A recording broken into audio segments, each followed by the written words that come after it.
mais uma história do nosso extraordinário, magnífico, inigualável podcast Crime. Aqui quem vos fala é Detley. Sou uma curiosa que toda sexta-feira às 20 horas conto um crime baseado num fato real. Traga a vocês esses crimes depois de muita pesquisa. Antes de mais nada, eu gostaria de agradecer aos likes, aos comentários e aos novos inscritos do último podcast. Muito obrigada. Por quê? Porque eles motivam muito a continuar pesquisando e gravando as histórias e escrevendo. No último podcast, o assassinato do Mossad na sala 230. Mahmoud al-Mabhouh, traficante de armas para a organização palestina de Hamas, é liquidado em Dubai. Israel usa documentos falsos para a operação e despreza a República Federal da Alemanha porque um dos agentes se disfarça com passaporte alemão. Hoje, 10, 9, 8, 7, 6, 5, 4, 3, 2, 1. 40 segundos para a morte. Unidade de caudas mutiladas. Chicotes de sustentação batendo na cabine. Asas dobradas. Em 1985, uma falha inofensiva no motor causou problemas em um Boeing 747, operado pela China Airlines. Seguiu-se uma queda de 10 quilômetros e um milagre na história da aviação. É 19 de fevereiro de 1985. Um dia como outro qualquer? Não. Para os 274 ocupantes do voo CI-001 da China Airlines. Os 251 passageiros e 23 membros da tripulação não têm ideia de que a paz e a tranquilidade lá em cima, a uma altitude de 12.500 metros, são enganosas. E que o momento mais terrível de suas vidas está logo ali na frente, na esquina. Apenas 10 horas antes, a aeronave, um Boeing 747 SP, havia decolado de Taipei. O capitão do voo, Ho Min-hwan, havia verificado rotineiramente o diário de bordo do 747 antes do início do voo. Normal. Ele mostrava 2 registros. O motor número 4 havia perdido o empuxo em alta altitude, tanto em 15 quanto em 18 de fevereiro. E no dia anterior, e posteriormente, não respondeu mais à alavanca do empuxo. Em ambos os casos, no entanto, foi possível reiniciar a aeronave sem problemas. Depois de descer a altitudes mais baixas, a falha foi corrigida. Portanto, não havia motivos para preocupação. O capitão do voo e seu copiloto, Chang Yu-hyu, já confirmaram a aeronave ao piloto automático por horas. E a grande aeronave está seguindo seu caminho, com segurança e calma, sobre a extensão do Pacífico, cerca de 480 quilômetros a noroeste de São Francisco. Os passageiros já terminaram o café da manhã, passa das 10 horas e não há nada que sugira que a calma soporífica com a qual a aeronave voa em direção ao seu destino terá um fim abrupto em poucos minutos. Às 10 horas e 10 minutos, a aeronave encontra uma leve turbulência. Isso tem 2 efeitos. Primeiro, o capitão do voo reage rotineiramente e liga os visores de cintos de segurança rápidos, por motivos de segurança, o que se mostrará uma decisão extremamente feliz nos minutos seguintes. Em segundo lugar, o piloto automático coloca os lemes da aeronave em movimento e altera o impulso dos 4 motores para compensar os desvios causados pela turbulência. Durante essas manobras, normalmente imperceptíveis, O piloto automático move as alavancas de empuxo de volta para a posição ociosa às 10 horas e 11 minutos. Porque a velocidade do ar aumentou consideravelmente devido aos fortes ventos da cauda. Mas, imediatamente, aplica um novo empuxo. Por quê? Segundos depois, a velocidade caiu demais devido aos ventos contrários. No entanto, a alavanca de empuxo do motor externo direito, número 4, não se move para frente. A turbina permanece presa em marcha lenta. O engenheiro de voo Wei Kuo-ping percebe o fato e tenta variar a velocidade do motor manualmente com a alavanca de empuxo, sem sucesso. O engenheiro de voo suspeita de um desligamento completo de motor.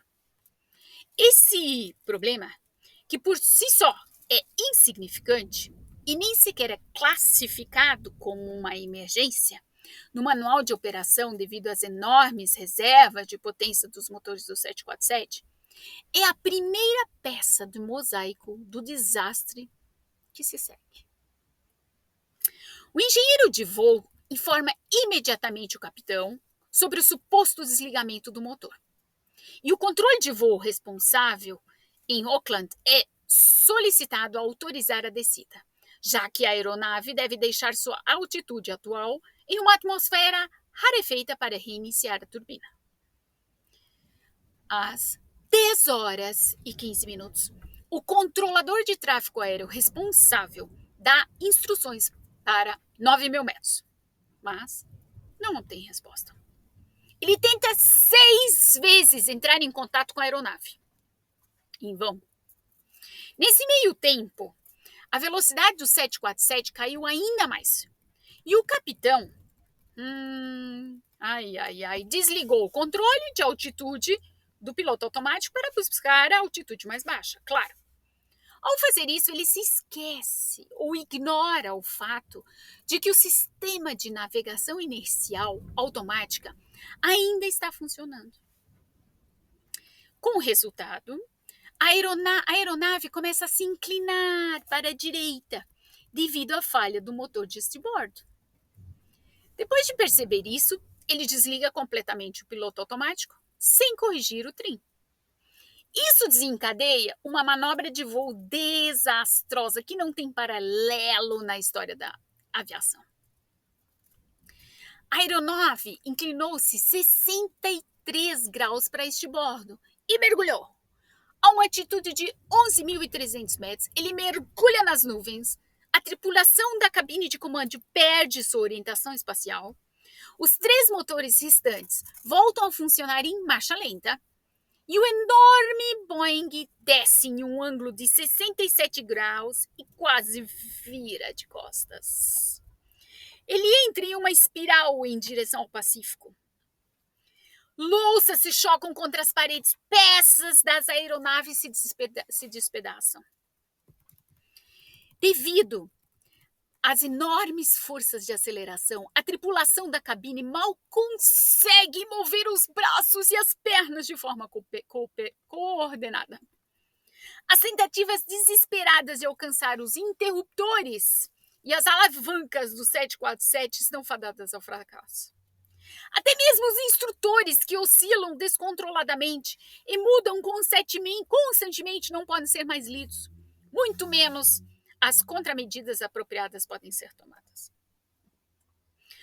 2 vezes durante o mergulho, a aeronave atinge velocidades que teriam feito o sangue de projetistas correr frio. A maior das duas é Mach 0,99, que é apenas 16 km por hora abaixo da velocidade do som. E, portanto, muito acima da velocidade segura que havia sido estabelecida por um 747. Nesse ponto, a maioria dos passageiros já terminou suas vidas. O segundo se transforma em minutos. Embora após a análise dos gravadores de dados de voo tenha sido estabelecido que o mergulho durou apenas 2 minutos, Os passageiros sofrem uma agonia que parece ter durado horas, claro. Eles ainda têm sorte de seu infortúnio, pois não conseguem ver como grandes pedaços da aeronave são repetidamente arrancados do lado de fora, causados pelas violentas vibrações dentro da aeronave. As peças dos trens de pouso se desprendem. Há uma bagunça geral. As louças se chocam contra as paredes e o chão, as vidraças quebram devido às vibrações. De vez em quando é possível ouvir rebites estourando. O barulho é quase insuportável. No entanto, como o trem de pouso é jogado para fora pelas enormes forças centrífugas, a queda fica mais lenta, devido ao aumento da resistência do ar. A uma altitude de 3.300 metros, a borda inferior da nuvem também é rompida. E, com sua orientação espacial recuperada, os homens da cabine de comando finalmente conseguem colocar a aeronave em um voo horizontal novamente, relativamente estável, 40 segundos antes do impacto com o Oceano Pacífico. 40 segundos antes do impacto com o Oceano Pacífico. A tripulação da cabine de comando também conseguiu fazer com que 4 motores voltassem à velocidade normal. Só então, o engenheiro de voo pôde informar ao controle de voo às 10 horas e 17 minutos que o Boeing 747 está atualmente a uma altitude de 2.700 metros. Portanto, a aeronave havia caído quase 10 quilômetros em pouco menos de 2 minutos. O engenheiro de voo informa ao preocupado controlador de tráfego aéreo que houve uma emergência, mas que a situação agora está sob controle novamente. O engenheiro de voo também percebe, pelas luzes indicadoras, que o trem de pouso se estendeu e travou automaticamente e que o fluido hidráulico do sistema principal vazou completamente. O capitão decide, portanto, não voar para Los Angeles, mas seguir para o aeroporto mais próximo, São Francisco. Depois de uma descida longa e suave, a aeronave aterriza em segurança sem mais incidentes. Os passageiros aplaudem freneticamente sem saber que o capitão os colocou nessa posição incômoda. Mas talvez o aplauso seja apenas para os projetistas do extremamente resistente Boeing 747, que realmente o merecem. Milagrosamente, houve apenas 51 feridos leves. O Boeing 747 teve um desempenho bem diferente, pois as enormes forças afetaram a aeronave. 3 metros do elevador direito se romperam. O esquerdo também está mais curto, embora apenas por 1,5 metros. Os ailerons estão quebrados em vários lugares. Partes inteiras do leme estão faltando. Os laps que cobrem os arcos das rodas foram torcidos para fora de suas fixações e desapareceram.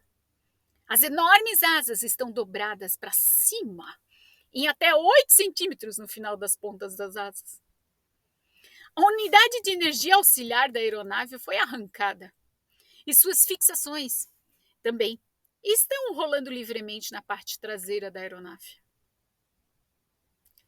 Os projetistas já haviam definido o limite de carga planejado para o jumbo em cerca de 2,5 vezes a aceleração da gravidade.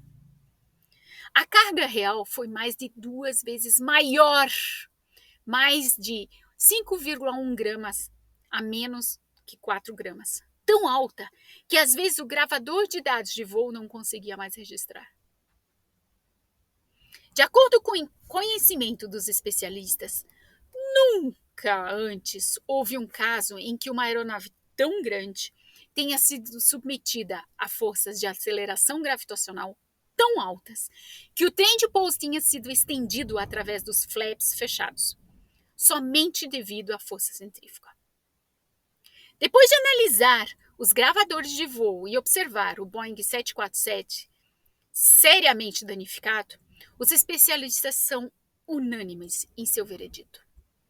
É um milagre que a aeronave de tão grande porte não tenha se despedaçado sobre essas cargas. Johann Braun sempre foi um fã de aviação, mas algo impedia sua paixão.